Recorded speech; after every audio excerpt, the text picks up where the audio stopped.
No, I want to go, welcome to the Blunt and the Beautiful, where society comes to be dissected. Don't hit the C on comes like that. Welcome to the Blunt and the Beautiful, where I discuss everything that interests me and everything that should interest you with my beautiful daughter, Tansy. And I listen and tell her when she's wrong.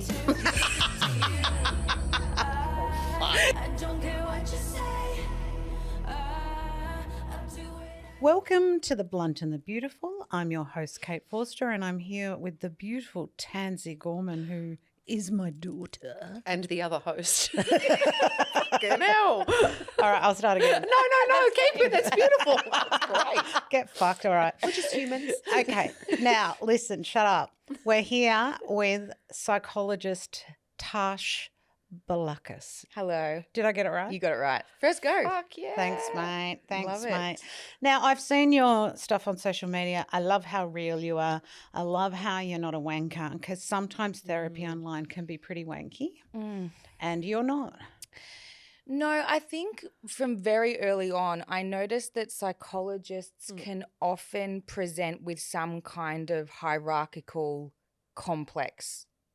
Whether or not, like definitely not all psychologists, but I do think that, and I have some brilliant colleagues as well, but I do think that we are often met when we see psychologists with some kind of assumption that they are better than us, or they know more than us, or they can do things more seamlessly than us, and it makes us feel lesser than.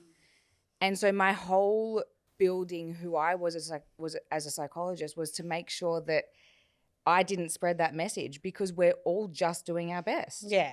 And I love being able to send that message out there through social media and reaching people like that. Well, I think one of the things I do love about TikTok in particular is some of the wise counsel, some of the wise psychiatry, psychology, trauma therapy. I think some of it is really great, and I think it's really encouraging to get people to go to therapy. But going to therapy or getting some mental health help isn't always as easy as we think. No. And there is still very much a stigma associated with it, especially when it comes to what we see online. You know, we see people sharing their stories, telling us how they've been to therapy, they've done A, B, and C. And for people consuming that media, that can be incredibly overwhelming and intimidating. And I think something that isn't really spoken about online is that everyone's story is so drastically different and sits on such a scale that no two stories are the same. And the strategies and, you know, tools that we use to get by are going to be so different for everyone. And it's not a one size fits all, and that's awesome. But we need to like you know, embrace that and work towards that. Well, when I put this on the Facebook group, we have a Blunt and the Beautiful Facebook group, and I said that we had you coming in, and I said, give me your questions. And boy, did they. Love it. And boy, did they. And I love it, because I think that people should have more access to just general psychology, general understanding, general self-reflection. So to make it easy, I'm going to go through the questions, and I think many of them are universal. Okay. And we're going to get your opinion. I'll always have an opinion. Which we love. But so Ali wants to know, can you explain imposter syndrome and how it manifests in people who are really smart, and why it might manifest in people? Imposter syndrome, there was an athlete who said recently that she didn't experience imposter syndrome, and that was a really interesting and jarring comment, because a lot of us do experience it but kind of silently battle it every day. And it's basically the sense that you don't feel like you belong in the position, not always within work, but for you know, for context, we'll just talk about work. You've somehow tricked other people into making them feel that you are worthy of hiring, when actually you have no idea what you're doing. Yeah. And the thing about imposter syndrome is that it is insatiable. It will never be happy. Right. So it's not like you can tell yourself this story, you know, I did this, I went to uni, I studied, this is my CV, because it will always find reasons to doubt you. Right. And so a position that I love to come from with imposter syndrome is, hey, like, ask yourself, what is imposter syndrome asking of me that I feel like I can't meet? So, for example, I feel like I can't do my job because I don't have the skills. Well, let's like reframe it. Let's like shift the perspective. Who around you do you know that can do absolutely everything all at once to the best of their ability? Because I don't know that person. Yeah. I've never met them because there's no such person. So then we're like working toward a version of ourselves that's actually impossible. Where do you think it comes from? Does it come from like something that was said to you as a child? Does it come from, I don't know, like I'm fascinated with imposter syndrome. I think it comes from ongoing reinforcement, like whether or not that's school, uni, you know, social groups growing up. We kind of have this preoccupation, or not even a preoccupation, more like a natural tendency or drive to really thrive under praise. And humans do naturally. Like we love praise. Of course. So whenever we get praise, we're like, okay, we're doing the right thing. Like we should be doing this. But then as that kind of develops and grows and expands, we then expect that when there is lack of praise, we're not doing it right. Right. Which actually just silence, but we kind of reframe that as criticism. And we have an understanding that everyone, like I said, everyone around us is doing more than us, but it's not true. Right. Okay. Yeah, I think that's really interesting. Have you ever had imposter syndrome? Well, I think about this a lot. I wrote Wankville, Population Me. I wrote a lot of my thesis about marginalized leadership in theatre and the industry of theatre.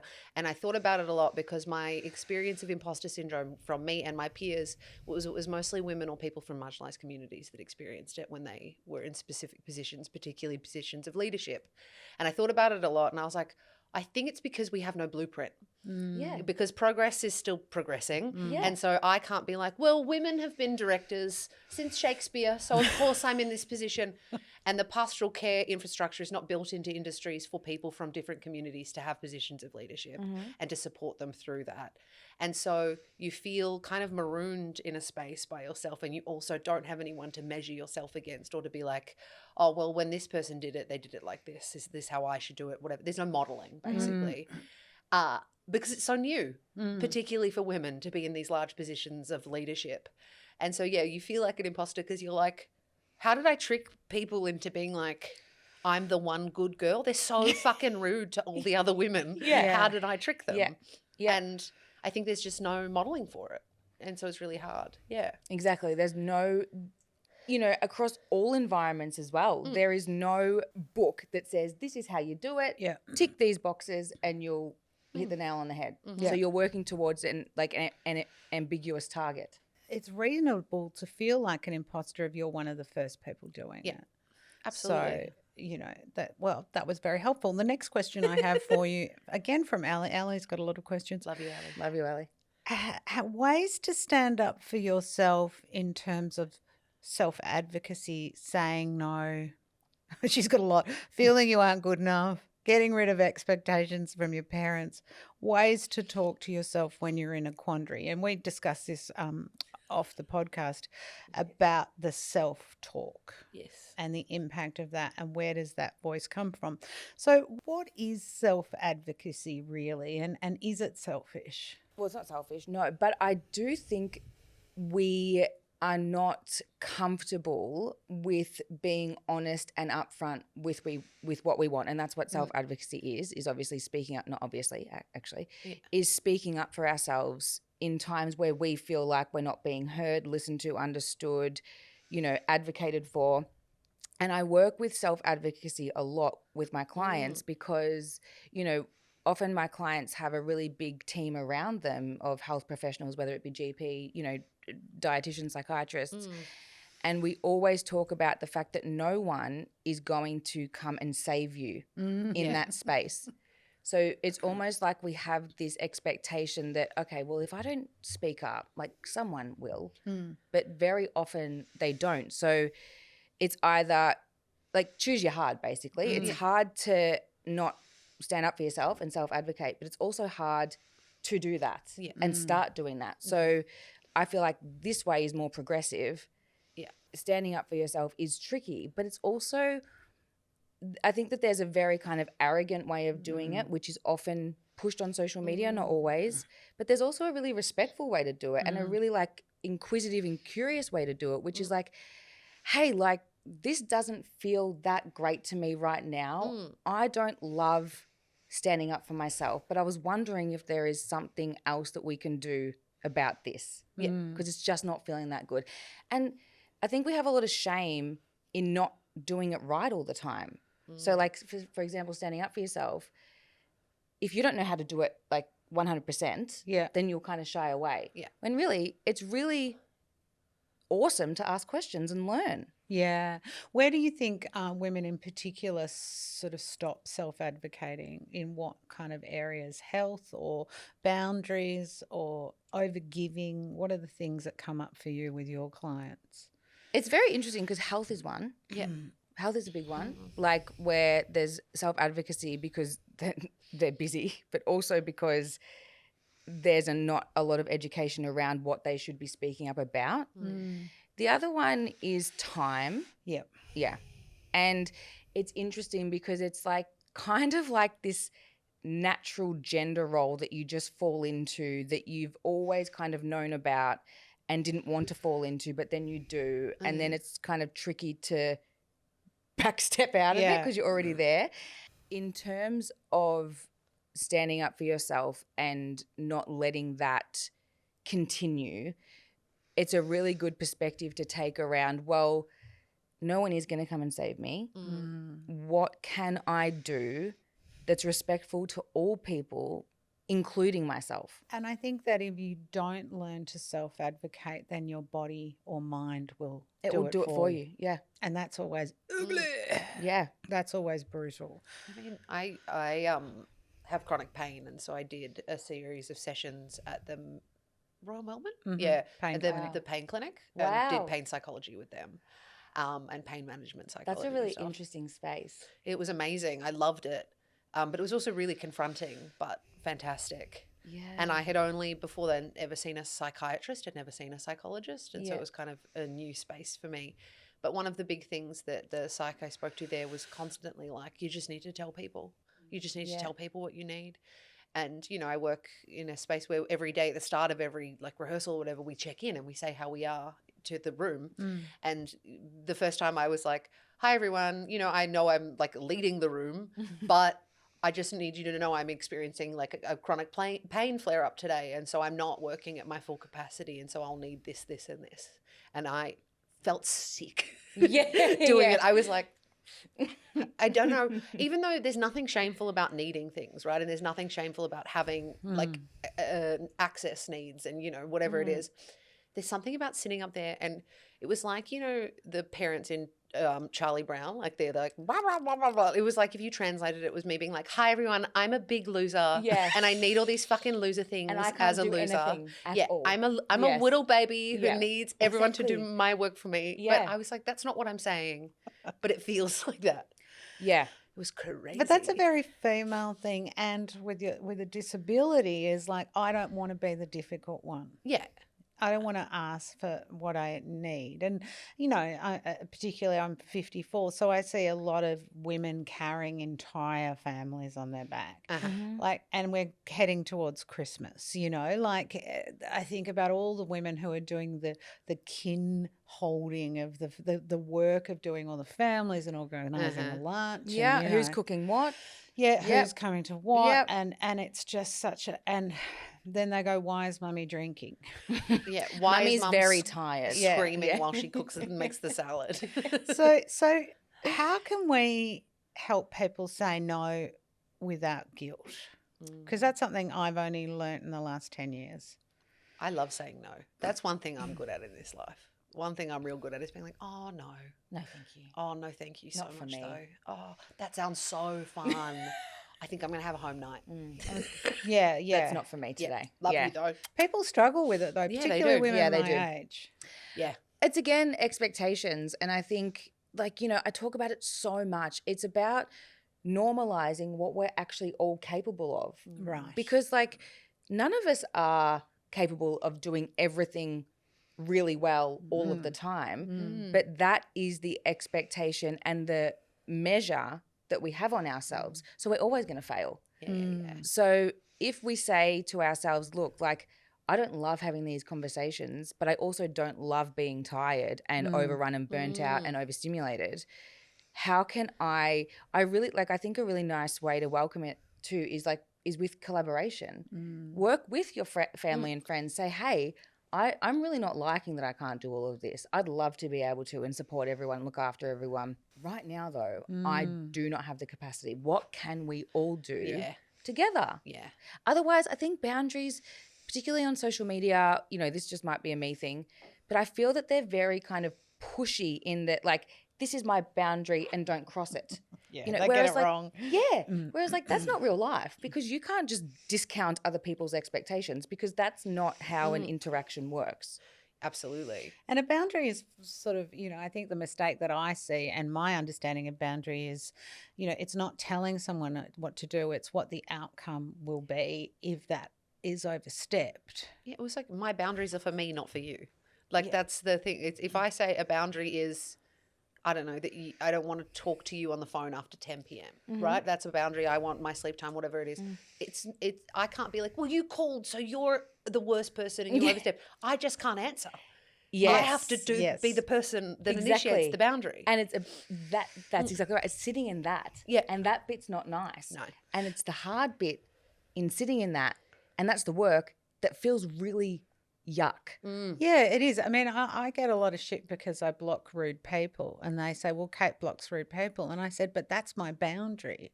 You can say I don't agree with you, but once you get ad hominem, you're out. Yeah. You know, and that's that you have to respect that that's my boundary. You can argue with me, but you can't be a fucking cockwomble. That's my boundary. That's a cockwomble boundary. Would you block someone if they commented calling you a cockwomble? Because Yes. it's the worst word I've ever heard. Yes, and it's my new favourite. It's gonna be at the top of my Instagram, my tagline. Yeah. No Therapist cockwombles to allowed. cockwomble. I want to talk about, because Madeline has asked, how do we stick to boundaries with family? You can't.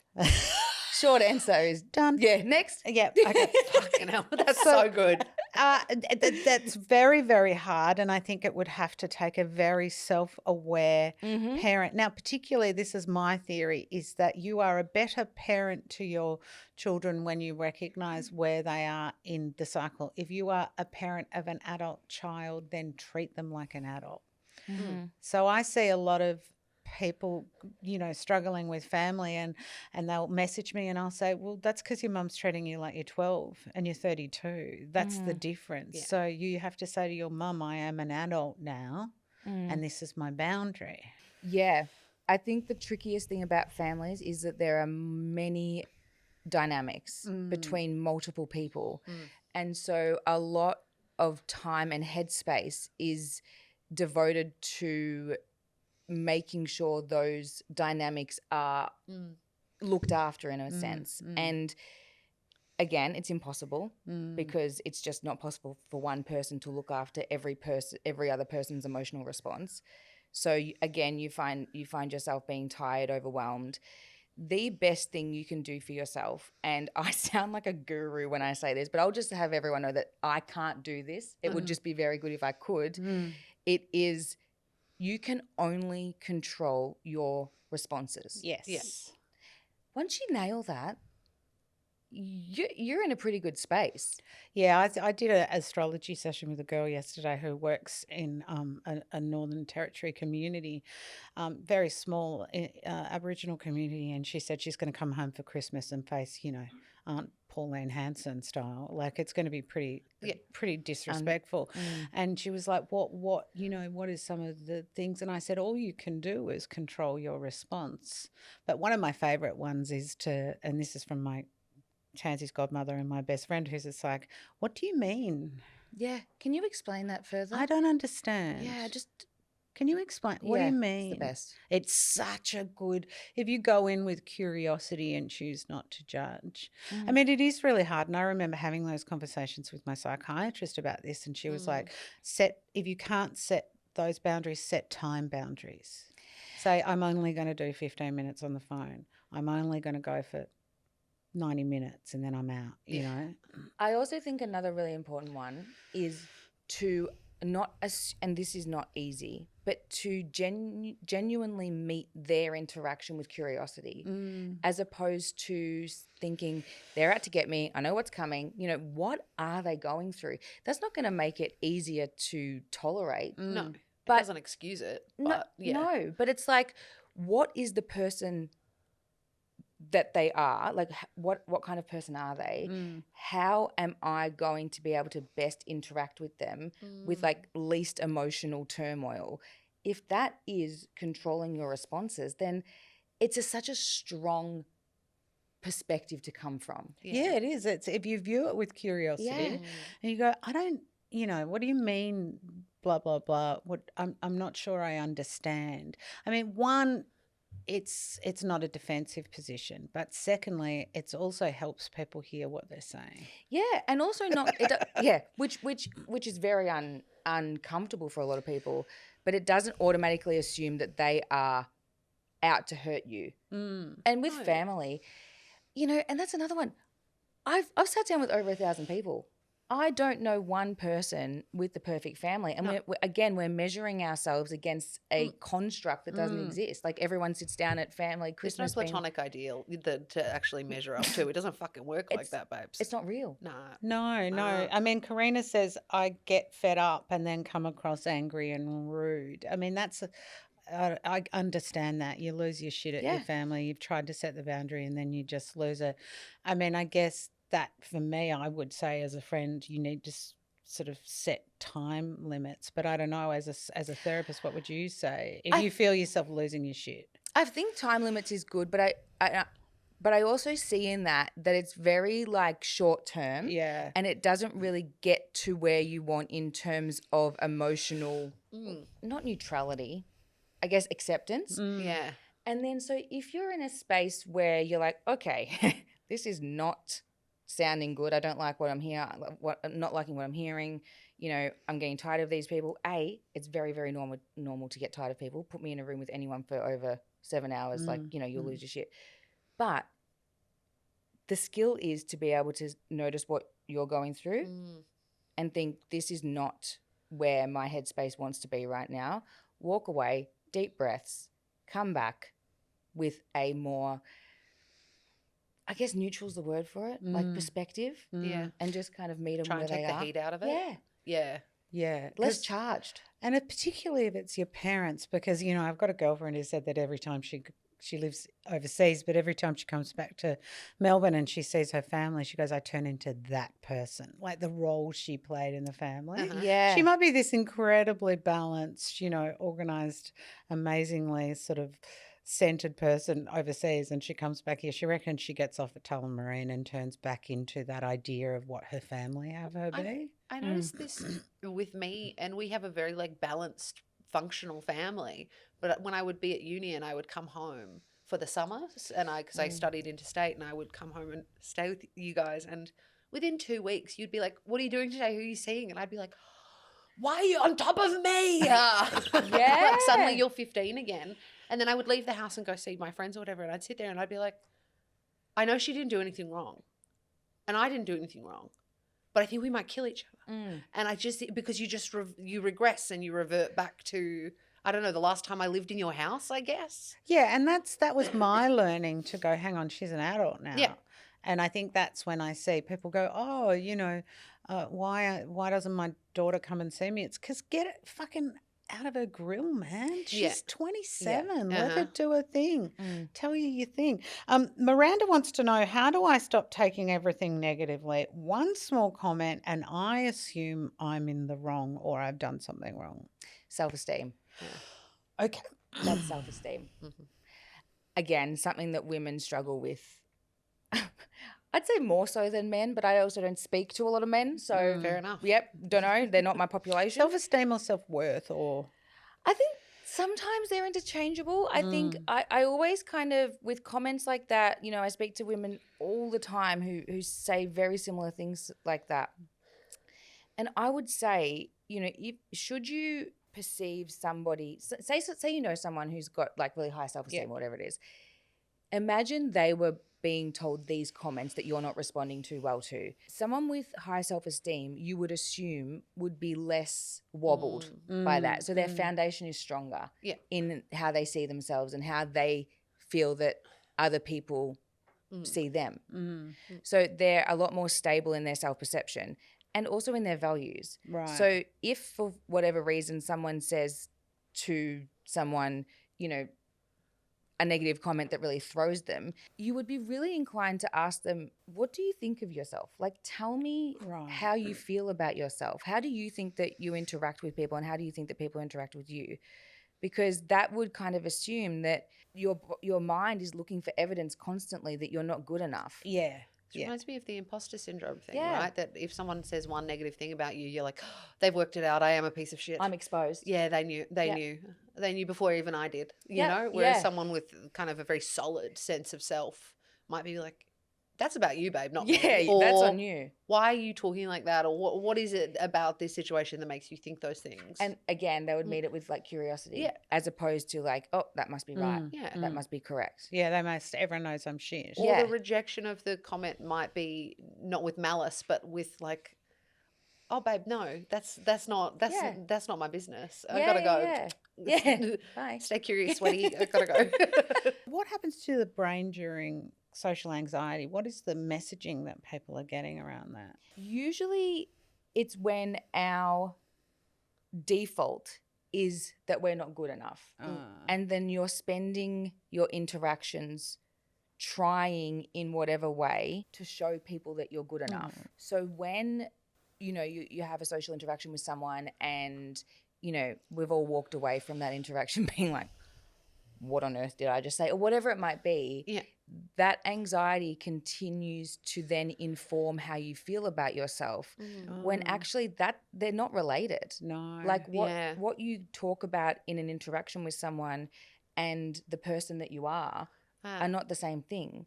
But you spend your time thinking, double checking yourself, looking for reassurance that what you said wasn't wrong. So you're never in the moment, are you? Yeah. And also, like, I think that, again, it's bringing back to, like, normalizing that we're not perfect. So if you are in an interaction with someone, ask yourself, what are you expecting of them?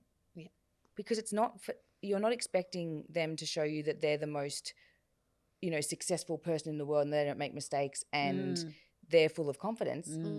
So that they're not asking that of you either. Yeah. They're just there to see, you know, to catch up with you, to talk to you because they want to spend their time with you. But it really then, when you do doubt that, it really leads to infer how you feel about yourself, which is dangerous. Yeah, that's really shit. I've never had social anxiety. Really? I've got too much confidence. I did in my like early adulthood, but it was always getting ready and on my way to something. I was exceptionally anxious. Same. And as soon as I got there, I was fine. I think that there's a lot in it as well around being a big personality. Yeah. Because when Who, us? No, never heard of it. But I feel like there are so many, even having a big personality, there's an enormous, you know, scale that's on. And I can be very like timid and anxious and shy and worried and overwhelmed, but I can also be very outgoing, loud, bubbly, social. Yeah. And then so sometimes social anxiety is about, am I going to meet that expectation? Yeah. Am I still going to be fun?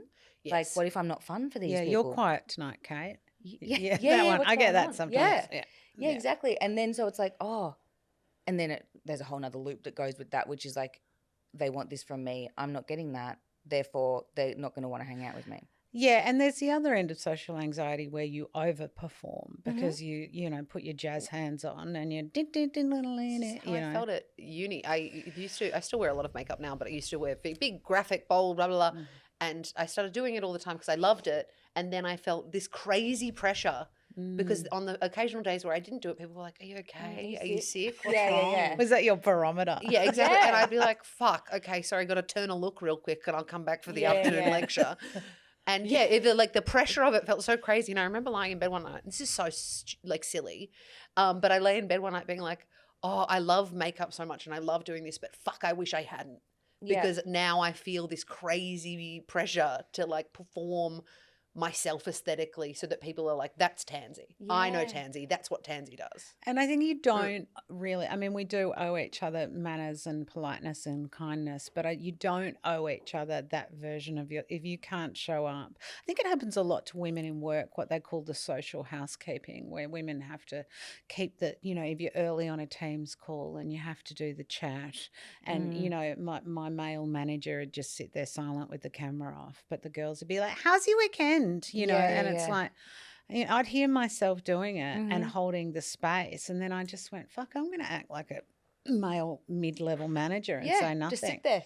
Just sit there. Yeah. And then he'd go, are you okay? And I'd go, yeah, I'm just not doing your fucking housekeeping, mate. You're not doing it either, motherfucker. Yeah. It's fascinating. So Natty wants to know, ruminating intrusive thoughts, why do they happen and how can we stop the noise?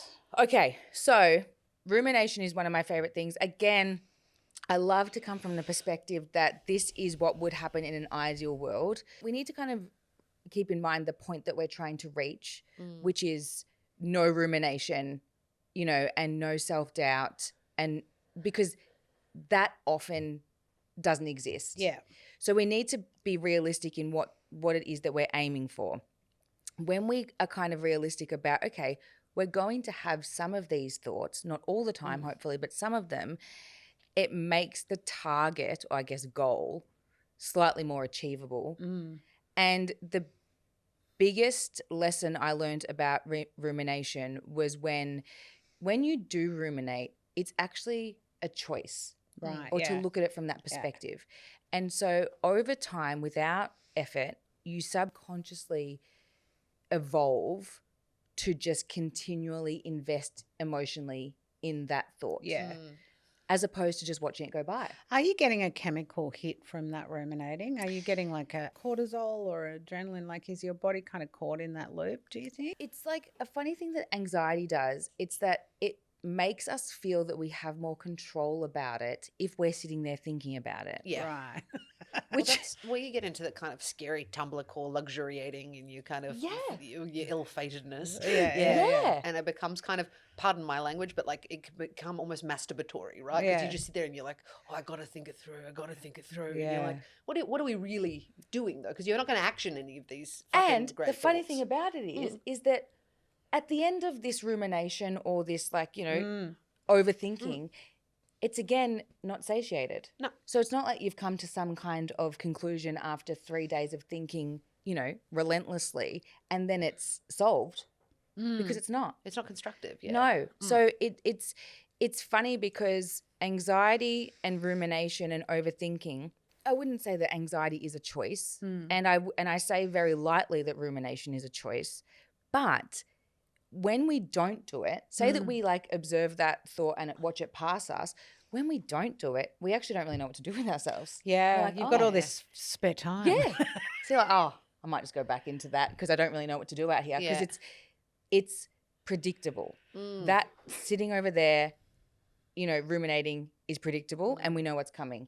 Whereas if we just jump out of that and be like, we're just going to watch that pass, we don't know what to do. Yeah, I did see psychiatrists say that one of the things you can do when you are ruminating is to just actually say the word stop out loud. Because unlike anxiety, you can actually say, right, I'm giving myself a 10-minute time slot, worry time. I'm going to write it all down, get it all out, and then I'll get on with my life and head to the shops. That's... It reminds me when I was a kid and you bought me worry dolls to put under my pillow. I was a very anxious child, a very anxious person. To walk around the house going, well, Mum, I'm miserable. When I was about 4 or 5. So theatrical. I love it. Big time. So but good. the worry dolls was like that little specific place to put the worry.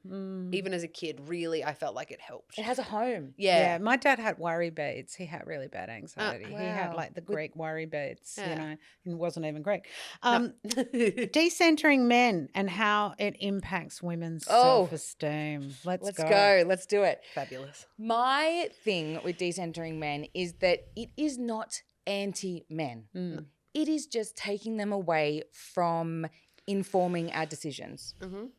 So instead, we do so much without even realizing in terms of like the patriarchal models, I guess, that we live in. And then when we decenter men, we're not saying, see, like I'm gonna do whatever I like.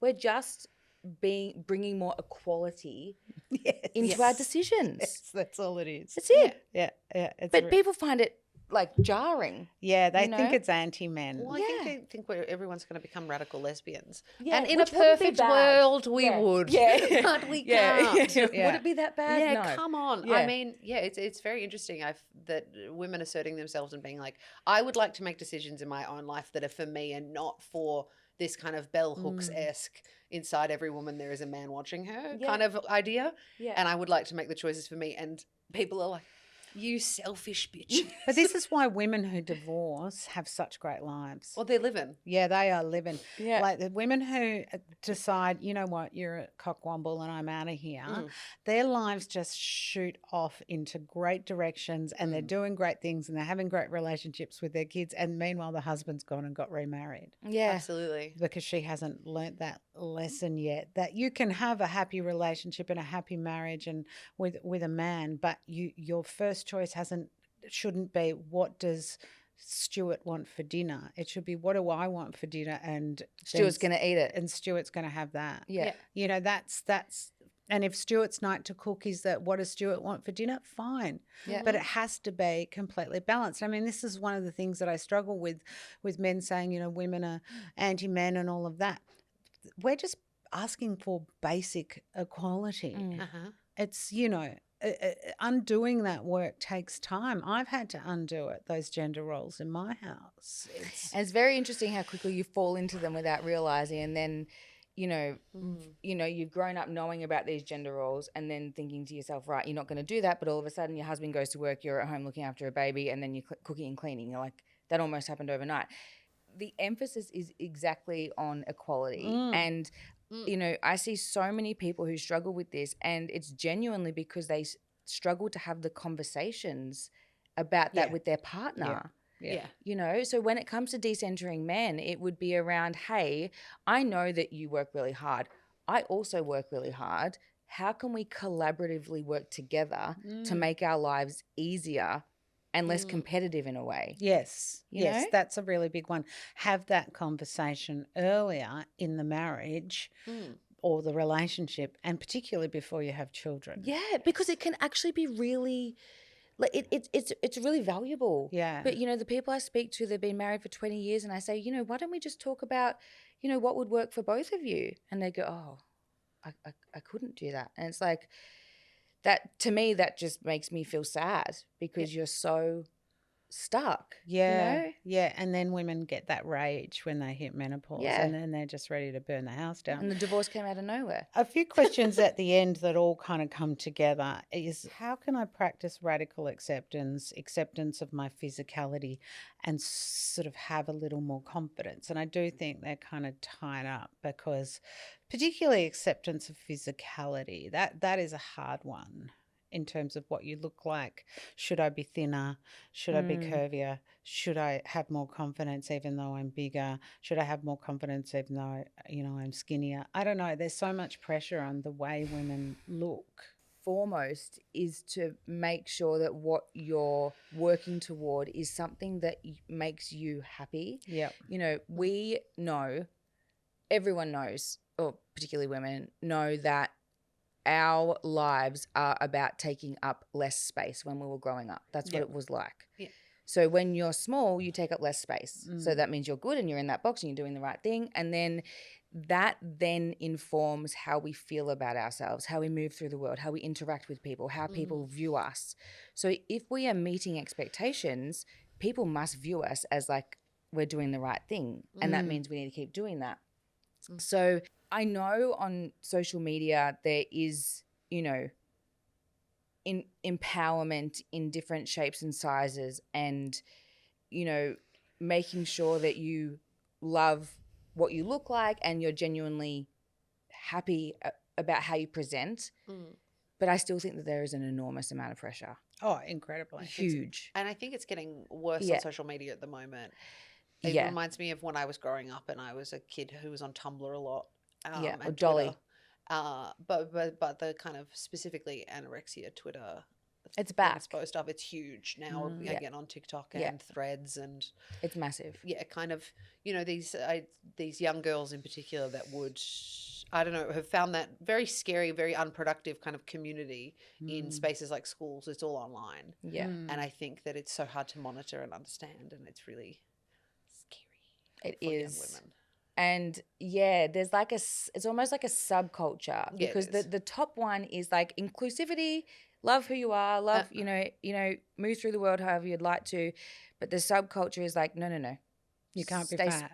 Stay small. Yeah, You can't be fat. You can't love who you are that much. Yeah. Don't go that far. Well, I think it's also the kind of global move back to conservatism as well. This idea of like thin is back in a really big way, and restriction is back, and women doing their job, aka, I don't know, living to the most intense routine in the world. Yeah. That is really back from what I can see on social media in a way that I think the pressure is so unproductive. But it's also rooted in perfectionism. Yeah. Which women thrive under in some settings and are naturally a lot of the time, not all the time. But then when you kind of operate from perfectionism and then see the goals that you need to hit and think, okay, well, they're semi-achievable, I can do that. You're then relentlessly working towards something that, again, doesn't exist. And then you spend your time not liking yourself.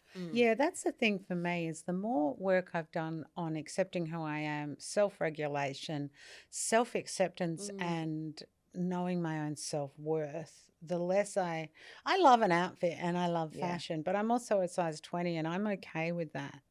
Yeah. Like I've lost weight over the last sort of year and a bit, and every time I look in the mirror, and I've lost a couple of dress sizes, and I look at myself and I kind of get a jar sometimes because I'm not used to seeing myself like this, but I stop that very quickly and I go, well, that's a really pretty shirt. So that's, I kind of will give praise to the outfit, less to me, because I could be really thin and just a horrible person. I would rather know that I'm a pretty good person. I'm not perfect, but I try my best. And this is the form that it's in right now. This is my little suit, my little bodysuit. And I think the pressure on women is enormous. And the first insult I'll get when people lose an argument with me, which is all the time, is "you're fat." I'm like, what? What video? Oh no, I didn't know. And I'm like, is that all you've got? If you're going to come at me, boy. Yeah. It's always men. It's always been. It's always men love to tell women that they're fat like it was a secret. Yeah. It's fucking brilliant. They're like, and by the way, if you didn't know, fatty, you're a fatty, fat. And you're like, and you're balding. We've all got things happening. And you're a cunt. Here we are. Love you. Like, I don't know. It's so weird. I mean, so many of these things are around doing the work, though. If you want acceptance of your body, self-acceptance, confidence, you've got to practice. That's it. And that's like the basis of every conversation I have at work. Also, psychs aren't some expert in self-regulation. We'd love to be. It would solve a lot of problems. Yeah. We're not. And we just know the theories in which you can get there, and I think psychs are continuing themselves to self-regulate, self-acceptance. Whenever I'm talking with people, it's so funny because we laugh about it a lot actually, but it's like, they say, oh, and that bit was really hard, it might be moving towards, I'm not sure, combating your negative self-talk, and they go, oh, that was really hard. So I stopped that and I thought we'd bring it in.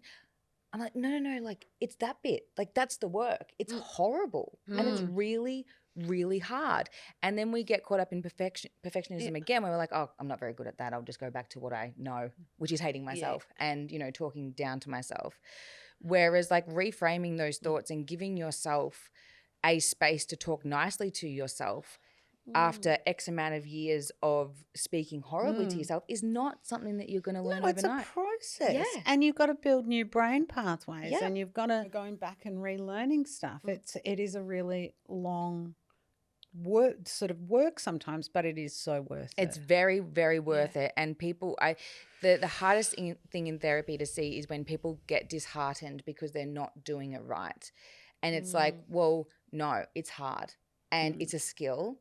And just like riding a bike, you're not going to get up on the bike and ride at the first go, but you keep going. And you've got to undo all that conditioning of what Yeah. your mother said, your father said, your grandmother said, your teacher said. Yeah, You've got to school. undo it all. So anyway, look, we've solved the world's problems today, haven't we? Live it, Tash, love it. thank you so much. Thank you for so coming much. in. I will tag Tash in this, and you can go and follow her. And if you need some help, you know where she is. I'm sure there's a waiting list, but I'm sure everyone's got a waiting list in psych at the moment. But thank you. It's just fantastic. Thank you so much, guys. I really appreciate All it. right. Thank you. Thank you. Boy.